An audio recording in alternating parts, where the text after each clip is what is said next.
Hello guys, ഞാൻ നിങ്ങൾക്ക് ഇന്നൊരു പഴം പരിചയപ്പെടുത്തി തരാം.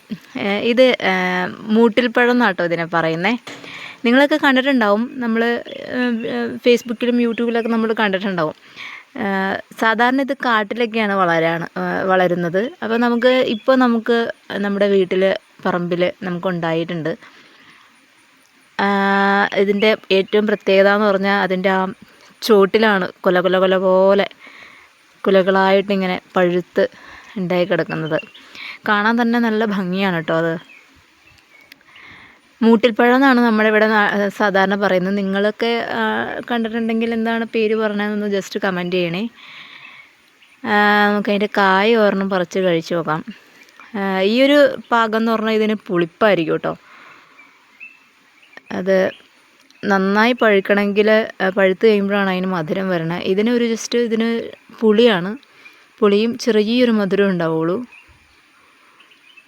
നിറയെ വിത്തുകളാണ് കേട്ടോ അതിൻ്റെ ഉള്ളിൽ, സീഡുകൾ നിറയെ ഉണ്ട്. ഇതിനോട് സാമ്യമുള്ളൊരു പഴം തൊണ്ടിപ്പഴം എന്ന് പറഞ്ഞിട്ട്, നമ്മൾ പണ്ടൊക്കെ ഈ തോടിൻ്റെ സൈഡിലൊക്കെ നിൽക്കുന്നത് ഒരു ചെടി പോലെ നിൽക്കുന്നതിൽ ഇതുപോലെ ചുവന്ന കായകൾ ഉണ്ടായിട്ട് ഇതേ ടേസ്റ്റൊക്കെ തന്നെയാണ്. ഏകദേശം പുളിപ്പാണ് ഇതിന്. ഇതിനോട് ചേർന്നൊരു ചെറിയൊരു സാമ്യം ആ പഴത്തിന് എനിക്ക് തോന്നിയിട്ടുണ്ട്. പക്ഷെ ഇത്രയും കട്ടിയില്ല ഇതിൻ്റെ തോടിന്. ഇത്രയും കട്ടി തൊണ്ടിപ്പഴത്തിൻ്റെ തോടിന് ഇത്രയും കട്ടിയില്ല. നമുക്ക് 2 കൊടംപുളി കൂടി കിട്ടിയിട്ടുണ്ട് കേട്ടോ. കൊടംപുളിയും കൂടി അതിൻ്റെ ചേർന്നൊരു കൊടംപുളി മരം നിൽക്കുന്നുണ്ട്. അതിന് 2-3 കൊടംപുളിയും ചാടിയിട്ടുണ്ട്.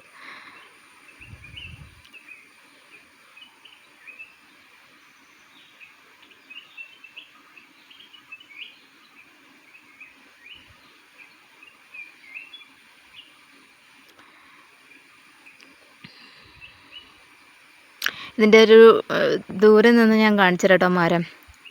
കണ്ടിട്ട് ഇത്രയും വലിപ്പമുള്ളൂ, ഒരുപാട് വലിയ മരമൊന്നും അല്ല.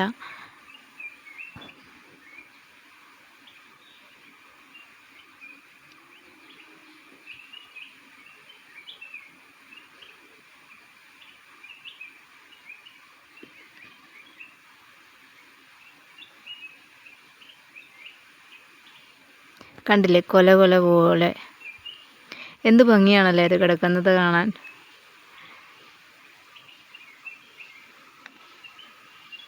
ഏകദേശം മൂത്ത് പാകമായ ഒരു കായ് ഞാൻ കാണിച്ചു തരാം. ഇതുണ്ടല്ലേ, ഇതെല്ലാം ഏകദേശം മൂത്ത് പോയതാണ്. ഇപ്പം ഈ കായ്ക്ക് നല്ല മധുരം ഉണ്ട് കേട്ടോ. ഇത് അതിൻ്റെ കളറങ്ങ് മാറും.